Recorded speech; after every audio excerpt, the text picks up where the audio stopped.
Toenail fungus should be unbelievably easy to kill. None of the treatments work on it. People never get to the root cause. Putting creams, taking pills will not save that toenail. About 100 years ago, gout was non-existent, but now something crazy, like 1 out of the 10 of the population gets it. Same with obesity rates. Like in the 70s, there was hardly any obesity. Now it's like 40+% per state, which unfortunately some overweight people that are eating processed diets, their cuts don't heal. They have extremely dry skin. Ligaments, tendons become stiff. So now we're sitting in chairs all day. Your hips barely bend. Your knees barely bend. That's when you start looking at stuff like joint replacement. If you grab your finger or your toe and it stays white for 1 second, 2 seconds, 3 seconds, maybe we want to do some blood flow testing. And that's usually a sign that you've had diabetes going on or potentially some arteriosclerosis. But that's the real trick to toenail fungus. Doing that, I'm telling you, over thousands of patients, virtually 100% cure rate, even for 400 or 500 pound people in horrible shape with the worst diabetes ever. That cures the fungus. Dr. Tom, I'm wondering, being a podiatrist, what is the main reason why people are coming into your office? And are these patients coming in needing a foot procedure due to some accident, or is there some maybe underlying dietary or lifestyle reason why you have so many patients coming in needing a foot doctor?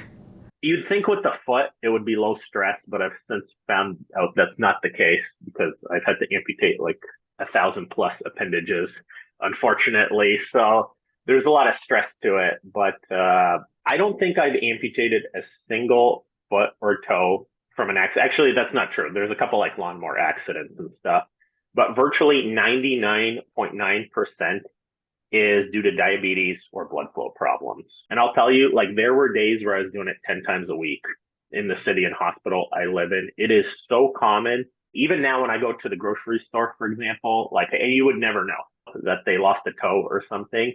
And probably when you go to the grocery store too, when you see all these people, you won't realize the high amount of wounds, ulcers, and basically blood flow and diabetes problems that people have because you're wearing shoes. Nobody will ever know, but it's way more common than people think. Okay, so the majority of patients you're amputating on or who are needing a foot procedure are due to diabetes. I've actually seen statistics that like 20% of the population has toenail fungus, and of those people, 75% of them are going to be 60 years or older. Why do you think that is? Do you think it's just what it means to be part of a human, that as you age, you're likely going to get toenail fungus? Or like how you briefly mentioned that when you're doing amputations on feet, it's mainly with people who have diabetes, that people as they age just have more and more years of eating the wrong kinds of foods, that it compounds and then it can manifest into toenail fungus. Yeah. Well, toenail fungus is none of the treatments work on it. And it fits well with your channel because people never get to the root cause. All medications now, like if they actually cured something, it would now no longer be a successful medication. And I think toenail fungus is kind of the pinnacle of that because none of these things really work. I see people pay for these really expensive medications and they try everything. They've taken every oral pill, they've taken every cream, and they don't work. Like it's as you're applying it, it's killing the fungus, but the second you stop, it comes right back. And that's the problem with all these creams. It does not get to the root cause. It kind of highlights what's wrong with the pharmaceutical industry and what's wrong with our healthcare system. You know, we're responding to these problems and we're not fixing them. Right. And I don't necessarily believe it's because like doctors have bad intentions.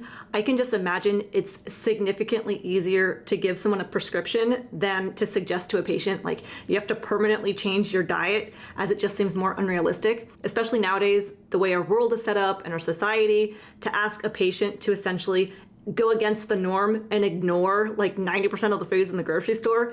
It just seems more impractical. So what do you suggest patients do who have toenail fungus?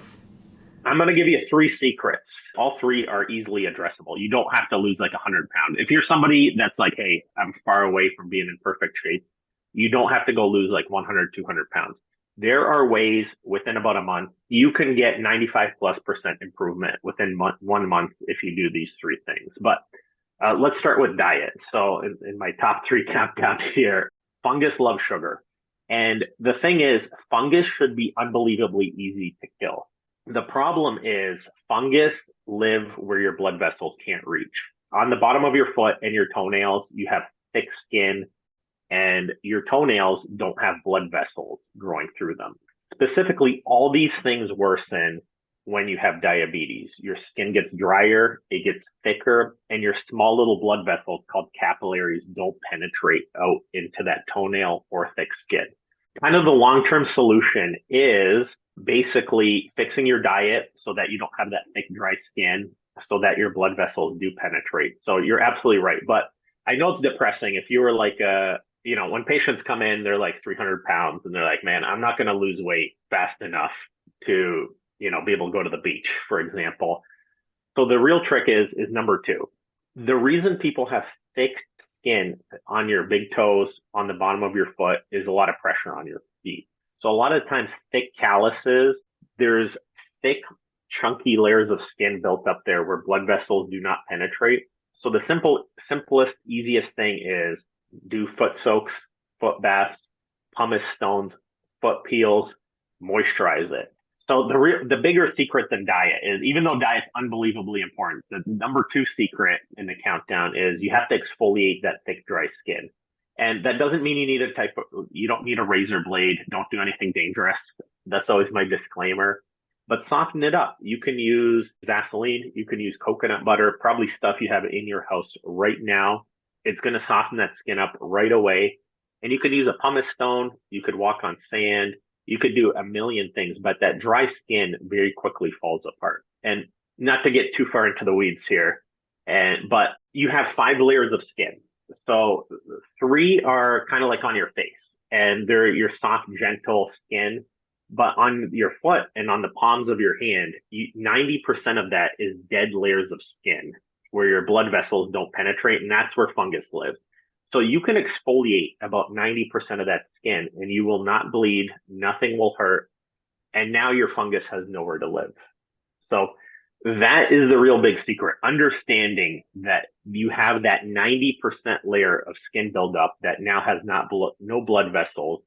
That's where bacteria, that's where fungus live. And even if you were 400 pounds and had horrible diabetes, if you did not have that skin, the fungus would have nowhere to live. But you want to ideally do both. You want to be both in great shape and exfoliate that skin. And then number 3 is this. For a lot of people, they're not wearing proper shoes. They're not wearing proper slippers at home, and they get pressure spots. So they develop thick corns, thick calluses. The edges of your toenail have thick skin. So the fungus kind of get underneath there, get around the corners, and the blood vessels don't penetrate that. When that develops, you basically have to trim off that whole toenail. And most people are afraid that it's going to gush blood, but it never does. It is completely painless. Once toenail fungus starts, unfortunately, that toenail is dead and detached. Because a good way to think about it is, if that nail was alive, it would not have toenail fungus because blood flow would get into it. So that nail is a lost cause. You unfortunately have to clean off that entire nail. Putting creams, putting bacteria, taking pills will not save that toenail. It's no differently than if you had a huge skin flake stuck to the bottom of your heel. You just have to clean it off, exfoliate it, and then new skin or a new toenail will grow. So that's the big 3 secret countdown is number 1, fix your diet so your blood sugar, everything's good so that you don't develop that thick, dry skin in the first place. But then number 2 is you have to clean off, moisturize, soak that thick, dry skin. It's dead skin. It's not living skin. If it's thick, flaky, and there's fungus on it, that means it's not living. Because if it were living skin, your immune system would kill that fungus because fungus should be so easy to kill. And then number 3 is not only do you have to exfoliate all that skin and prevent it from growing back and clean off that toenail, but you have to give it at least 4 to 6 weeks of continuous application to make sure all that fungus is done.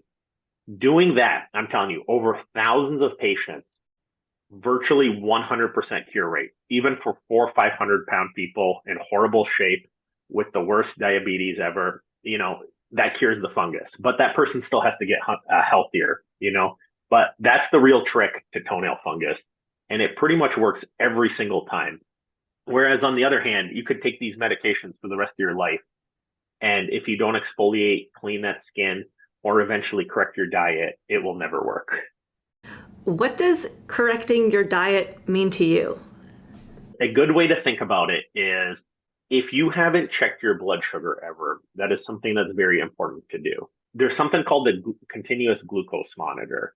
And what happens is there's certain habits that people have. For example, this is a crazy fact is if you sleep less than 6 hours per day compared to someone who sleeps 8 hours or 7 or 8 hours, which is kind of the recommended amount, that person with 6 hours or less will have a dramatically higher blood sugar doing nothing else, not eating anything else. People who don't sleep as much, their risk of health issues, cancer, blood sugar, diabetes, gorging on food, it all just spirals and picks up. So certain things affect people differently. And where that's important is not just diet, but sleep, stress, anxiety. If you wore that glucose monitor continuously for a month, you would see what spikes your blood sugar, what doesn't. And we as doctors can do a test called the hemoglobin A1C. And a good way to think about that is that's just your average blood sugar. So relatively, let's say under 6 is normal. I think that's the definition. It's always kind of changing. It used to be like 6.5, then I think it's 5.5. But that's your average blood sugar. The patients that come see me that lose toes, that have non-healing wounds, they can be like an 11 or a 12. So their blood sugar is like double, 2, 3 times the recommended amount of blood sugar. When your body gets to that point, it cannot heal. When your hemoglobin A1C is like a 10, which unfortunately some overweight people that are eating processed diets, it's extremely common. Like when people come see me, their cuts don't heal. They have extremely dry skin. And now your ligaments, your tendons become stiff. So now we're sitting in chairs all day.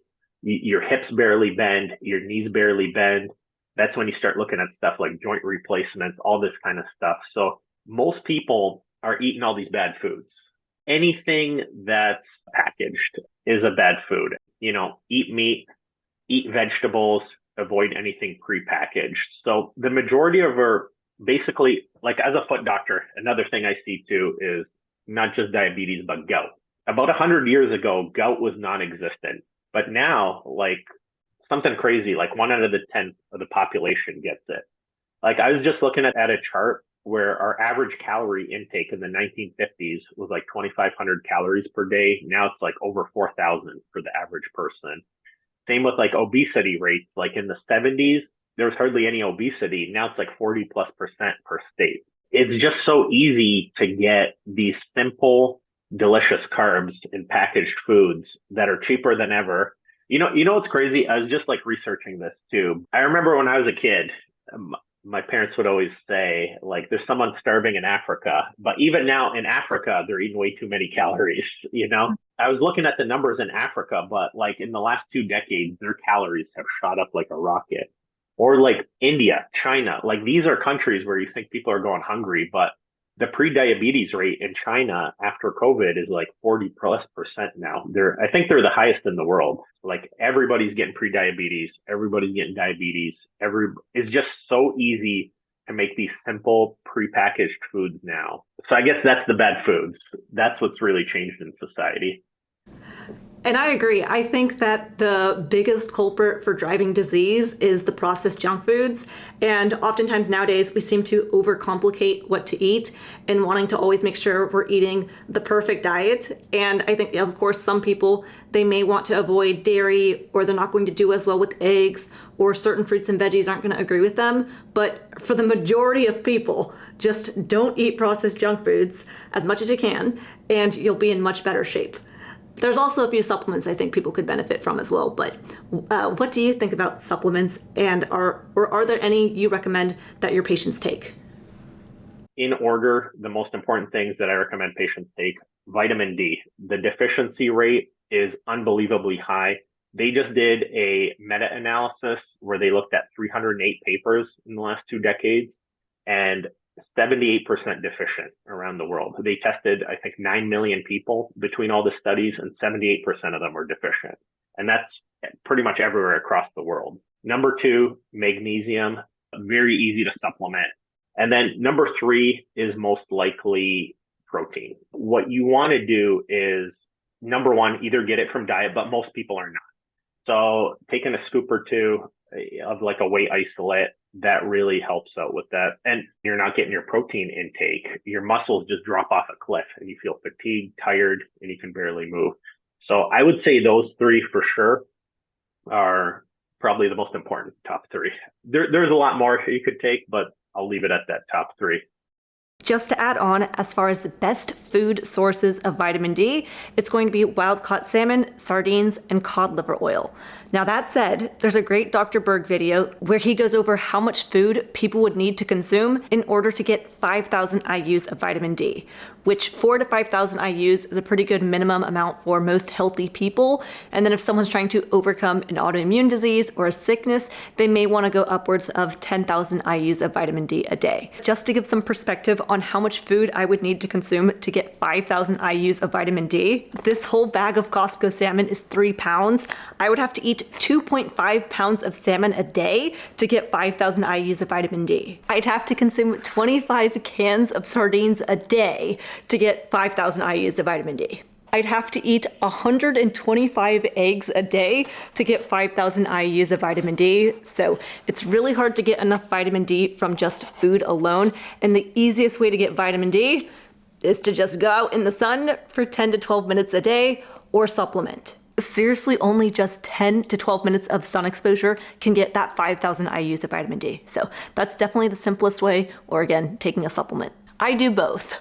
And as far as magnesium goes, so magnesium is really important for deep sleep, relaxation. It helps support our heart health, muscles, nerves, and bones. Though unfortunately nowadays, due to monocropping and intensive farming practices, the soil is much more depleted of things like minerals and magnesium. Therefore, the plants and crops growing have less magnesium in them, and the animals who eat the plants have less magnesium in them, and it all starts with the soil health. So it is much harder to get enough magnesium in the diet from food alone. So I personally get, sure, some magnesium from the food I'm eating, a little bit from the electrolytes that I take each day, and then the majority of the magnesium I get is going to be coming from a supplement that I take 2 times a day. Then the question is, well, what's the best form of magnesium? Is it glycinate? Is it citrate? Is it malate? And the truth is, all forms of magnesium play different roles. Magnesium citrate can help support digestive health and relieve constipation. Magnesium glycinate can help improve sleep and help with relaxation. Malate is used for those who have more migraines, chronic pain, and depression. Taurate is often used to support cardiovascular health, improve heart function, and regulate blood pressure. So I don't think there's one best kind of magnesium, as they all have different roles. And so the magnesium that I take, it's with BioOptimizers, it's called Magnesium Breakthrough because it's the only product on the market that has 7 forms of magnesium in it. To me, this is kind of like my magnesium multivitamin in the sense that I'm getting multiple versions of magnesium and it's covering my bases with 7 different forms of magnesium. I know this company also has a powder form of this magnesium where if you don't like swallowing pills, you can throw in a scoop of the powder into some water and have like an organic fruit punchy drink that covers all 7 of those forms of magnesium. With this particular magnesium that I take, I'll leave a link in the description, biooptimizers.com/Lillie Kane, and you can get 10% off your order with discount code Lillie Kane. Personally, I never supplemented with magnesium for many years until one day I developed really bad eye twitching to the point where I was just so embarrassed going to the grocery store and to the gym, talking to people, and my face was twitching like crazy. I also had very bad muscle cramping, so I just upped the different forms of magnesium that I was taking, and that all went away. Other people, they may have more depression, anxiety, poor sleep, and having magnesium definitely can help with relaxation. So again, I'll leave a link in the description to the magnesium I take if you want to check it out. I think nowadays we have things like gout, toenail fungus, depression, diabetes, insomnia, and we say, well, it's genetics. My mom had diabetes and I have diabetes because it's my genetics. Well, I believe it's more so that your mom ate certain foods and lived a certain lifestyle, and then she gave those foods to you. Then as an adult, you've just continued with those habits and that lifestyle that now, yes, you have diabetes, not because it's necessarily your genetics or your fate that you have blood sugar issues, more so that it's that you're mimicking your family and what your family did. Yeah. And you know what? Like, I forget the exact book, but I was reading a book and it looked at gout throughout history in one of the chapters, but there's virtually no described cases of gout. It was like a myth. It was an extremely rare disease. So that kind of answers you're 100% correct. Diet is, I don't want to say the only thing, obviously like exercise, strength training, everything, it's all important, but that's the one thing that's dramatically changed is we're eating more than ever and we're hardly moving compared to what our, parents or their parents did. Mhm. So you're absolutely right.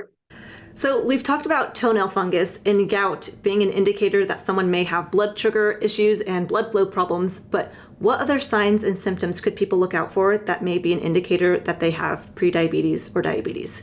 And people should not self-diagnose, of course, go to a doctor, but I'm sure there are clues people can see on their body that would indicate that they may be eating, too much sugar.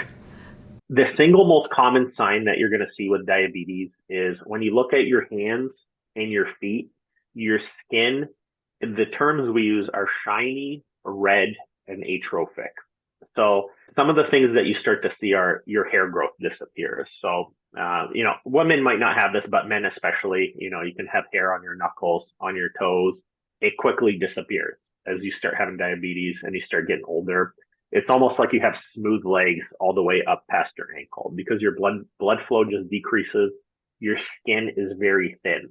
So looking at your feet, if they're shiny, almost see-through red skin, compared to like your trunk, for example, that's a big sign of diabetes changes.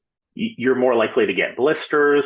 You're more likely to have little skin rashes, little irritations. Now, the single most common skin change is eczema. So eczema, especially on your feet, on your skin, when you have diabetes, your immune system's just not working well. So you're always just irritated. And this is a big one. It gets into a whole confusing other topic, but it's called peripheral neuropathy. And a good way to check that people can do at home is, for example, taking an ice cube. If you put that ice cube on your feet and if you barely feel it, but then you take not the same ice cube, maybe a different ice cube. You don't want to take it from your toe, but then put it on your lip. And theoretically, if your nerves are working equally, because you have a similar amount of nerves on the bottom of your foot as on your lip, they should both just be as cold, But a lot of my patients, if you do a test like that, they wouldn't even really know. Like it's cold, but not as cold. Like if you put it on their cheek or their lip, on their face, it would be shockingly cold. So that's something called peripheral neuropathy. Those nerves just don't work as well. That's one easy thing. In the office, we use a tuning fork, for example. In a healthy patient, I do this regularly, is if you hit that tuning fork and put it on their toe, or if you put it next to, like, say, their chin or their shoulder, it should they should feel that vibration for an equal amount of time. But with somebody with prediabetes, a lot of the times they'll feel it for 3 or 4 seconds on their feet or their toes, but they'll feel it for 25 seconds or something if you put it like on their jaw. Or you could grab like a piece of string or something and touch the toes. Do you feel that compared to like touching your shoulder or your neck? The nerves should work equally at both sites, but they don't. Here's a very important thing that I would recommend, and this is when things are getting bad, but grab your toe or your finger. When you or I grab our finger and squeeze it, it turns white while we're squeezing it, but the second you let go, it instantly refills. The way you would diagnose diabetic angiopathy, so poor blood flow or peripheral arterial disease, this isn't a clear diagnosis, but it's an easy sign, is if you grab your finger or your toe and it stays white for 1 second, 2 seconds, 3 seconds. So my kind of cutoff is like 3 seconds. If it's longer than that, maybe we want to do some blood flow testing. And that's usually a sign that you've had diabetes going on for a little while, or potentially some arterial sclerosis. So that right there, if you had poor blood flow down to your toes and you had really bad toenail fungus, just doing that test, that's called the capillary refill test, that right there would tell you, hey, is my blood flow decreased? Now, the one warning I'm going to give is if you're cold, if your feet are really cold, that's not an accurate test, because you might just be really cold and everything turns white when you're really cold, so just be aware of that. Don't go to the ER. When we talk about diabetes, there's debate on how people get diabetes. So some people say it's from eating too much sugar. Others say the bigger problem is canola oil, the vegetable seed oils. Others will say it's just the overconsumption of calories in general. Then there's lack of exercise, red meat. There are many different opinions on what the culprit is behind diabetes. Where do you stand on the issue, and what do you think is the biggest driver for this diabetes epidemic? Yeah. Even besides diabetes, one reason people come see me is they can barely get up and they can barely move. And one thing that's extremely common, just as common as the rise in diabetes, is the loss of muscle mass. And one quick story on this is you've probably heard of Ozempic or Mounjaro. I've had so many patients on these. I've had patients lose like 50 to 70 pounds, and this is relevant, you know. So the reason stuff like this alone is not the answer is I've seen people lose like 50 to 70 pounds. And I just knowing statistically from these studies that if these people aren't eating protein, which they're not in adequate amounts, and if they're not strength training in adequate amounts, out of that 70 pounds, like realistically, 35 will be lean body mass, which is your muscle, and 35 will be fat. That's just an approximation in these studies, but it's like roughly 50-50. Your muscle is like your engine. That's what drives your metabolism. That's what soaks up all your sugar and produces all your good hormones. So if you keep eating this junk, but you don't have an engine that's churning it up or producing good hormones, then all of a sudden you can eat even less processed sugar, you know? So the real answer that I'm seeing with a lot of these medications is my worry is it's not going to fix anything because people are going to still keep eating huge amounts of calories of refined processed sugar. And now they're dropping off a cliff and losing even more lean mass. But then when they go back up again, they're gaining just the bad fat and not the lean mass. And their metabolism's even lower. So where I'm going with this answer is when I played football in college, like we used to eat like crap and everybody had like 6-pack abs. Everybody, and I see some of these friends. I did the same thing. Yeah. Yeah. And they're in horrible shape now. But the difference is they were strength training every day, you know? So your metabolism was high and you're burning up and chewing up all that sugar. And I still have friends right now who are in unbelievable shape and they still eat some of this food, but because they're strength training and you don't have to go crazy. Like you can do this in efficient ways, even do like 5-10 minutes a day of strength training. Statistically, that is the single most important thing. And they actually did a great study, huge study in 2020 in the British Journal of Medicine. And I think there was another one, the American Journal of Preventative Medicine, but they looked at people's habits. And even compared to diet, people who strength trained 3 times per week had the least amount of illnesses. So that was the single biggest variable is strength training. Now that was very poorly defined, like whether lifting a book or going on a walk was strength training, but it's really the people who eat bad and don't exercise that really suffer. Whereas people who eat bad and exercise can get away with it a little bit, but ideally you want to do both and then you're in perfect health. Like what I always tell patients is like, you don't lose weight by exercising. You get in great shape by exercising. You lose weight by not eating crap food, you know? Yeah. So you have to separate those two. Like your muscles are what drive the car. They build your metabolism. They help you produce good hormones. Whereas getting rid of body fat is your calorie intake, because going for a walk for an hour is like the equivalent of like 1 or 2 cookies. So if you eat a pack of like 10 cookies, for example, in one sitting, that's a week's worth of walking 1 hour a day. So when you kind of do the math on that, it's a lot easier to just not eat that food. And yeah.